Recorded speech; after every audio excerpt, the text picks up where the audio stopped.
Toda vez que buscamos ser grande, o Zé Ninguém que mora em nós adverte-nos de nossa estupidez, dos nossos medos, das nossas inseguranças, das nossas incertezas e mediocridade. Retornamos aos nossos bloqueios e nos apegamos ao que não deu certo para sermos novamente o Zé Ninguém que já nos acostumamos a ser. Assim vivemos com esta dor porque já é nossa, velha, conhecida, já nos acostumamos a ela. Não conseguimos mais nos identificarmos sem ela. Com a dor é possível viver, sem ela temos que viver o desconhecido e daí vem o pensamento que podemos ter uma dor maior, uma tristeza maior, uma perda maior. Não arriscamos porque já sabemos que podemos ser o eterno Zé Ninguém, sorrindo não todos os sorrisos que podemos ter, mas somente aqueles que nos permitem ter. Esse é um pequeno trecho do livro Escute Zé Ninguém, do Wilhelm Reich, para inaugurar a segunda fase do nosso curso Teorias da Personalidade em Freud, Reich e Jung. Essa é a aula número 9 e teremos a introdução ao pensamento e à clínica de Reich.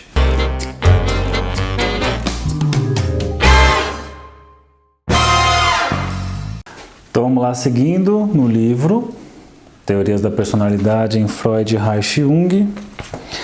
Estamos no capítulo 10. Vou pegar o 10 e o 11, uma parte do 11. E você pode então seguir pelo PDF que você tem aí. Se você não tem o PDF, você pode pegar lá no grupo do Telegram, Saulo Durso Ferreira Psi. Você entra lá e tem os PDFs, tem uns resumos que eu mando para vocês, para ajudar nos estudos.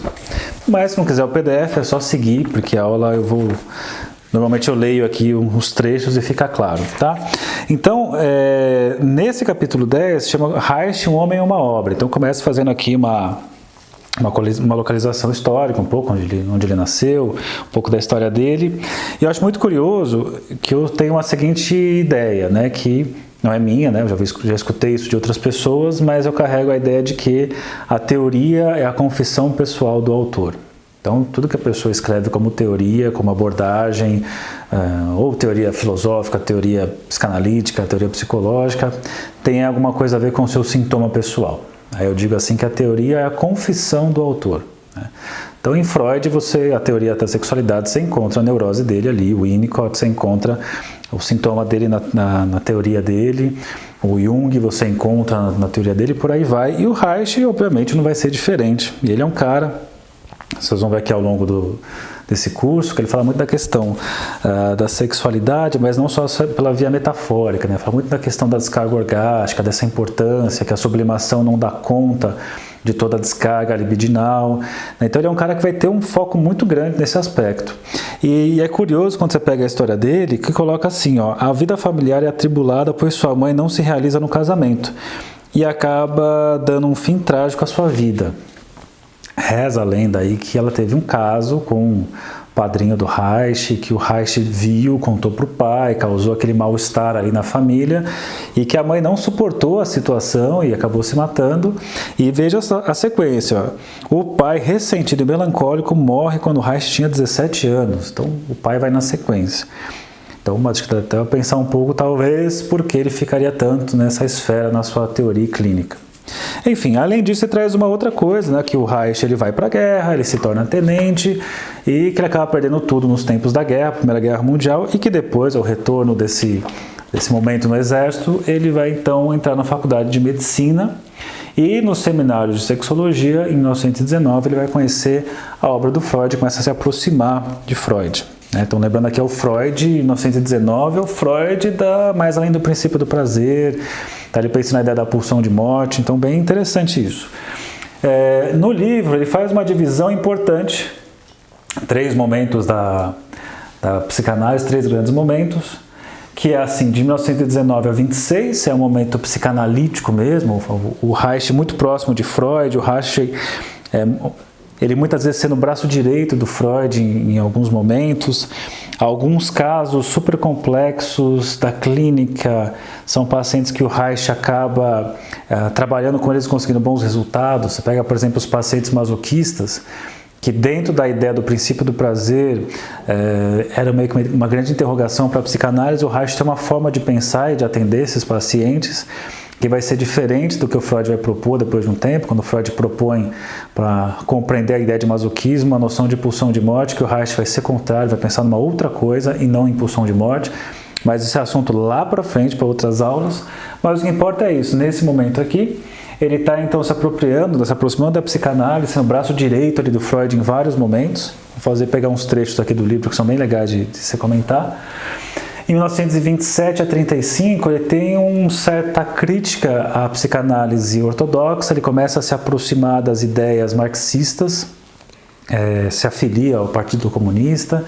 É interessante pensar isso, que o Reich está sempre nessa preocupação, né? Ele enxerga ali na questão da neurose para Freud, nessa nossa submissão às imposições, né, da moral, da cultura, e ele vai enxergar isso também dentro do modelo marxista, né, da submissão voluntária do operariado. Então ele vai começar a pensar alguma coisa ali. Tanto é que operariado e psicanálise vai aparecer muito na obra do Reich, nesse momento pelo menos aqui, né, vai se ater, vai se dedicar muito à questão da miséria sexual do operariado, mas eu falo isso daqui a pouco. E aí vem um terceiro momento na história, de 36 a 57, quando ele começa a abandonar a psicanálise.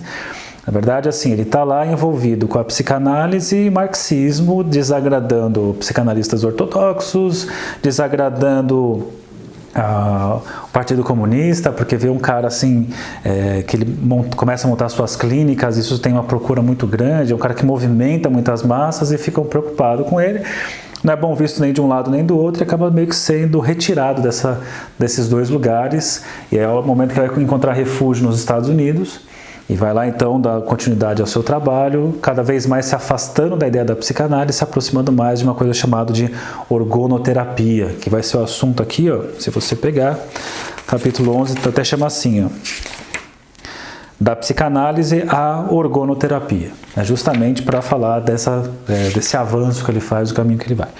Agora, falando um pouco de cada uma dessas fases, na primeira fase, se você seguir no livro ou no resuminho que eu mandei para vocês, tem o seguinte, ó, em 1920 ele torna-se discípulo do Freud. E nessa época, Freud está instalando as primeiras clínicas populares, né, gratuitas, chamadas de policlínica psicanalítica. E o Reich vai ser o primeiro assistente de uma delas, mostrando o lugar de importância que ele tem ali na consideração de Freud. O Reich, como eu falei para vocês, que depois vai se aproximar da ideia marxista, ele traz a questão do operariado, e o grande interesse dele, até no livro está assim, interesse pela miséria sexual do operário. Veja como isso nos lembra a história dele lá do passado, né? A miséria sexual. O que é a miséria sexual? Miséria sexual, a gente pode pensar do operariado, as condições de trabalho exaustivas, muito tempo de trabalho, trabalho pesado, o que sobraria das pessoas ao final do trabalho para poder então conseguir se dedicar à sua vida sexual, à sua vida erótica, mas também traz um ponto no texto que é um momento de proibição de aborto, é um momento de proibição de métodos contraceptivos, então tinha uma preocupação de não poder reproduzir, de não poder gerar novos filhos. Então tinha uma preocupação, além de você já ter uma jornada de trabalho extremamente exaustiva, tinha essa preocupação do cuidado que deveria tomar para não procriar. Aí o Reich vai entender que esse cenário meio que piorava a condição dos operários, eles adoeciam por conta disso. Aí na sequência, aqui ele percebeu a relação entre a ansiedade ligada ao risco de procriação e a etiologia das neuroses. Então, essa questão da miséria do operariado vai começar a enxergar esses operários que apresentavam sintomas neuróticos, mas ele não vai pensar exatamente na neurose só como aquilo lá da infância que aconteceu, por isso a pessoa é neurótica. E sim, ele vai ficar pensando que essa situação atual levaria a um estado neurótico. Então, olha que interessante o ponto de vista dele, um ponto de vista no atual e não só no passado. A partir disso, ele vai esboçar duas ideias. Primeira, a ideia da potência orgástica. Um assunto que a gente vai falar bastante aqui nesse curso. E a segunda parte, a couraça caracterológica. Então, a potência orgástica vai ter a ver com uma energia libidinal. Em Reich, libido não é uma energia metafórica, é uma energia sexual, é uma energia que, por exemplo, você consegue, numa situação de orgasmo, sentir aquela sensação de formigamento, partes do corpo, tem a ver com essa energia se dissipando, né? Então, ele vai ter essa ideia que nós, assim como qualquer organismo vivo, temos uma capacidade energética que precisa ser descarregada, um potencial energético, vai começar a raciocinar por aí, assim que vai pensar a ideia de couraça caracterológica. A couraça tem a ver, né, couraça, até você pode pensar aí na tartaruga, por exemplo, vai pensar em certas armaduras que temos que nos inibem, que nos proíbem de determinados atos, de determinados comportamentos. Então, por exemplo, quando você pega uma ideia de couraça caracterológica, vai levar para a clínica, você está escutando ali na dificuldade da pessoa falar, mas não só isso, você vai entender que essa dificuldade não é simplesmente a pessoa não livre associa. Ela tem ali encouraçamentos, tem armaduras que impossibilitam certas comunicações, certos comportamentos e até certos tipos de pensamentos. A coisa é tão encouraçada que é impossível a pessoa pensar sobre aquilo ali, né? Também que o processo da análise enxergar tanto essa questão de encouraçamento que vai comprometer diretamente a capacidade orgástica. Então são dois conceitos chaves, duas ideias chaves que a gente vai trabalhar bastante aqui nesse curso. Bom, essas duas ideias vão originar dois livros importantíssimos, que é A Função do Orgasmo e O Análise do Caráter. Então, nesse curso aqui, muito do que eu falo, grandíssima parte do que eu falo, tem a ver com esse Reich mais inicial aqui, desses textos chamado A Análise do Caráter. É longe de querer fazer um estudo profundo de Reich, é um estudo introdutório para apresentar algumas ideias para vocês poderem começar a seguir, mas o grande livro base desse curso é A Análise do Caráter. E depois aqui, mesmo Reich ser olhado com maus olhos pelos ortodoxos da psicanálise, ele vai assumir como subdiretor da Policlínica Psicanalítica de 1928 a 1930. É interessante isso, porque o Freud ele tem lá um certo desconforto, mas também um interesse pela vivacidade, pela empolgação do Reich, por aquilo de querer levar a psicanálise não só para ficar dentro do consultório, fazer uma coisa popular, as clínicas populares, por exemplo, né? E aí aqui você tem, em 1927, quando começa a crítica à psicanálise, a segunda fase, é o momento que o Reich se inscreve no Partido Comunista, a hora que vai tentar aproximar a psicanálise e o marxismo, e aí de fato dá origem aí à segunda fase, quando ele abre, olha que legal, a Associação Socialista para Investigação e Ajuda Sexual. E aí em 1929 ele vai montar 6 centros de higiene sexual, e nesses centros eu tenho 4 psicanalistas, 3 obstetras e um advogado que tinham como meta a legalização do aborto, trabalhar possibilitando que as pessoas pudessem se divorciar. Então olha que interessante, em 1929 ele falando disso, o aborto, o divórcio, as pessoas não estão numa relação saudável, prazerosa, que possam se separar, né, que as pessoas possam ter relações saudáveis com o outro, de ter prazer e não só de ficar se inibindo. Lembrando essa inibição, essa submissão a sei lá o quê, essa submissão a uma moral repressora. Isso lembra logo o comecinho que abriu hoje, né? O vídeo de hoje do escute Zé Ninguém, essa submissão ao quê? Por que o tempo todo submisso? Por que viver numa vida miserável? Por que viver num relacionamento que só te traz desprazer? Por que sempre ficar nesse lugar do desprazer? De alguma forma, você vai encontrar que em Freud, mesmo que você sublime, né, o mal-estar está por ali, não você vai sublimar a coisa, o mal-estar está sempre por ali, o mal-estar na civilização. Vai ser um ponto que lá na frente o Reich vai criticar, vai dizer que não, esse é o neurótico. Existe uma coisa além do neurótico, para além da neurose, que não vive nessa experiência de insatisfação e competição com o outro. O jeito neurótico de ser é o jeito de competir com o outro.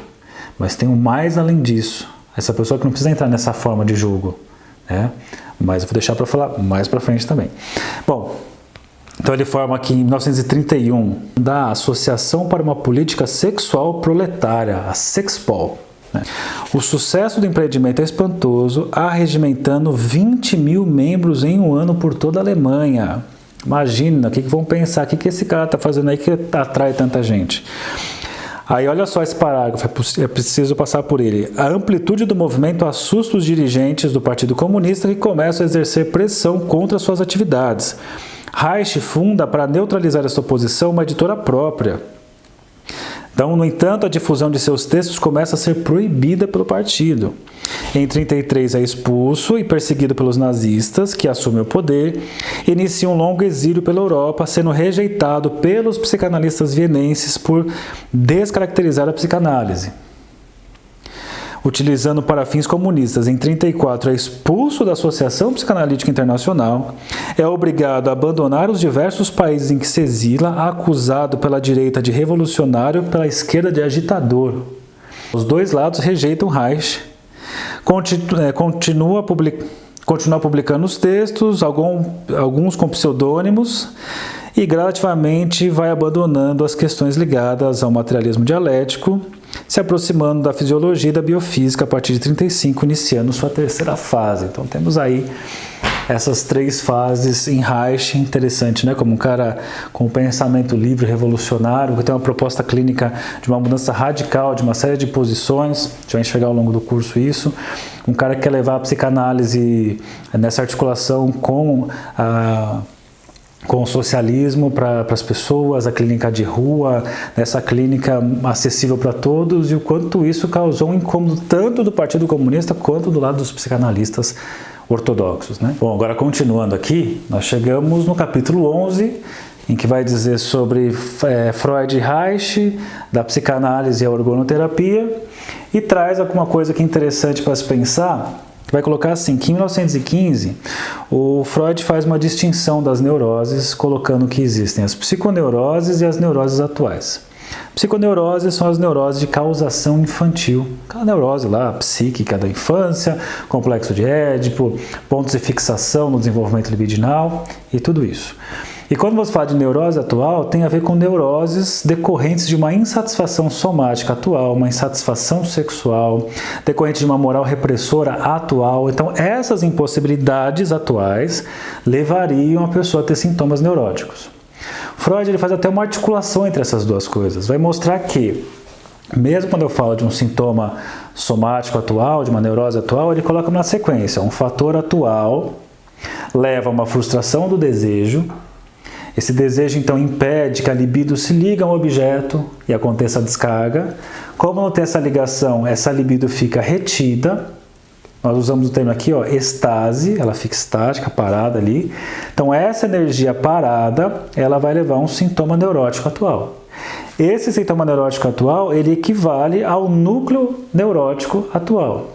Vai ter, então, o seguinte, esse núcleo neurótico atual desencadeia a psiconeurose. Só que daí, os psicanalistas contemporâneos a Freud, eles vão discordar desse modelo. Vão dizer assim, escuta, não tem essa que o somático leva a uma neurose. Toda neurose é de causação psíquica e não somática. E é interessante que é justamente esse o ponto que o Reich vai partir.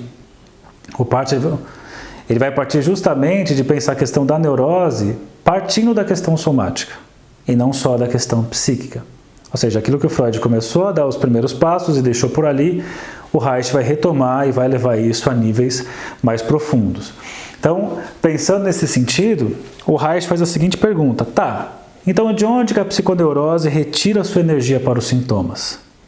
Já que toda neurose tem a ver com a causação psíquica, mas de onde vem essa energia? Essa energia libidinal, de onde vem isso?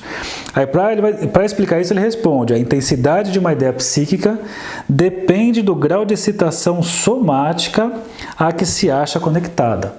Pega no livro aí, ele coloca assim no livro: dedica-se à análise de seus 2 casos clínicos com esta questão em mente, chegando a alguns dados substanciais. Descobre que a intensidade de uma ideia psíquica depende do grau de excitação somática a que se acha conectada a ela. Ponto que eu trouxe para vocês. Ou seja, indivíduos com baixa excitação sexual têm dificuldades maior em fazer aparecer em suas mentes uma ideia sexual. As fantasias evocadas surgem sem colorido ou intensidade. Então, se tem essas pessoas que têm essa dificuldade, tem lá uma baixa excitação sexual, não consegue criar fantasias, evocar fantasias coloridas, é muito pobre isso. E coloca, indivíduos que sejam com alto nível de excitação sexual evocam facilmente ideias sexuais vívidas e intensas. Só pensar você que tem essa coisa mais vívida e intensa dessa excitação sexual, quando você fica muito tempo sem poder fazer essa descarga, E tudo que você olha começa a ser erótico, né? Até aquela pessoa do seu trabalho que você nunca deu bola, você começa a olhar assim, opa! Ou aquela pessoa ali que você nunca nem tchuns, opa! É aquela ideia que você diz assim, que o melhor tempero que existe é a fome. Então, quando você está com fome, você começa então a enxergar um monte de coisas, porque você tem essa excitação sexual muito forte em você, e você consegue facilmente associar um objeto. Agora, uma ideia, um objeto. Agora ele fala, mas tem pessoas que não têm isso, e mesmo na situação que deveria ter essa capacidade criativa, excitativa, isso não acontece. Bom, após a satisfação sexual, novamente as ideias aparecem tênues e imprecisas. Depois que você tem lá sua descarga orgástica, aquelas ideias, aquelas fantasias que eram tão vívidas e tão começa assim a perder força, ok, né? Vai baixando o nível. Se impedirmos a continuidade de uma ideia sexual durante o seu aparecimento em indivíduos com alta excitação, esta não diminui. Então, por mais que a pessoa esteja lá na sua alta excitação, mais que você vá banir essa ideia, a pessoa continua. A excitação parece que ela vem antes da ideia, ela é maior do que a ideia. Interessante pensar nisso para pensar por que algumas pessoas têm uma maior excitação e outras pessoas têm uma menor excitação. Por que algumas pessoas têm um alto nível de excitação e outras pessoas têm um baixo nível de excitação. Reich vai explicar isso quando ele vai explicar a gênese da couraça, o processo de formação da couraça, que vai ser assunto de uma próxima aula. Mas aqui, ó, só para entender esse esquema que eu acabei de falar para vocês, eu tenho ó, a energia, a libido, ela se liga a uma ideia, descarga. Super fácil. Então primeiro veio a energia somática, libidinal, e ela se associa a uma ideia e pronto. Mundo perfeito, mundo ideal. Só que ele coloca, mas e quando ocorre a inibição? Aí ele vai colocar, numa inibição, a energia que ia se ligar a uma ideia, ela está inibida, uma inibição psíquica. O que acontece com essa energia? Ela vai se acumular, certo? Essa energia se acumula, estase da libido. Ela se acumulou, estase da libido, ela vai tentar agora numa ideia substituta. Então vai com mais força acessar uma ideia substituta. Pode ser que essa ideia substituta também esteja muito inibida, né? Esteja proibida. Essa proibição vai fazer com que o fluxo, né, com a energia, fique mais acumulada ainda. Aí o Reich vai dizer, numa sequência assim, ó, a ideia, melhor, o Reich vai dizer a excitação somática, uma ideia. Está proibida essa ideia? Então isso vai ser inibido, vai se acumular, estase, mais energia. Com mais força numa próxima ideia, vai numa ideia. Está inibida, vai ser então rejeitada, se acumula mais numa outra ideia. E vai nesse processo de zigue-zague descendo, até que uma hora vai reacender ideias infantis substitutas. Por que isso é sensacional de se pensar em termos clínicos? Porque às vezes tem uma crítica assim, a psicanálise sempre vai para a infância, que é um erro. Você usa como recurso passar pela infância, claro, mas você está fazendo uma questão também de presente e de futuro, mas esse é assunto de outros momentos. Mas você pode pensar o seguinte, ó, não é que sempre tem que voltar aqui, é que chegou aqui porque aqui está inibido. Ou seja, eu posso começar a pensar numa clínica que trabalha a questão da inibição do aqui e agora. Porque se essa inibição do aqui e agora não acontecer, não vai precisar reacender ideias infantis substitutas. Ou seja, no mundo em que você tem satisfações somáticas decorrente de uma miséria sexual, decorrente de inibições morais, proibições religiosas, todas essas coisas, uma moral super repressora, o que vai acontecer? Numa sociedade de uma moral super repressora, maior serão as inibições. Maior sendo as inibições, maior vai acontecer esses desvios, maior vão aparecer as psiconeuroses. Ou seja, esse jeito infantil neurótico de ser, ele é decorrente de desvios e mais desvios de inibição que poderia ser eliminada e a pessoa simplesmente descarregar a sua energia com uma ideia inicial, secundária e não fazer tantos movimentos de zigue-zague até chegar nessas ideias infantis substitutas. Entende a ideia? Que interessante que é? Aí eu posso pensar assim, bom, então eu posso evitar que isso aconteça? Posso. Na página 75 ele diz o seguinte, chegará a proposta da eliminação da estase libidinal pela realização sexual, o que será a base de sua teoria da economia sexual. Na medida em que conclui que a moral repressiva inibidora das ideias sexuais e da realização sexual, veja, ele não está falando metaforicamente não, tá? Ó. Na medida em que conclui que a moral repressiva, inibidora das ideias sexuais e da realização sexual causa a estase responsável pela neurose, Reich levanta duas questões. Primeiro, terapêutica. O que fazer quando o cliente e o terapeuta se conscientizam da frustração sexual como fonte econômica da neurose e principalmente se não houver meios imediatos de satisfação? Segunda, profilática. O que fazer para eliminar a causa das neuroses na sociedade? Vou deixar aí aberto essas duas questões, é só para começar a entrar na ideia aqui. Esse é o raciocínio inicial para pensar no Reich. Dê uma olhada no texto, tem muita coisa ainda pela frente. Na semana que vem nós continuamos com nossos estudos e até a próxima.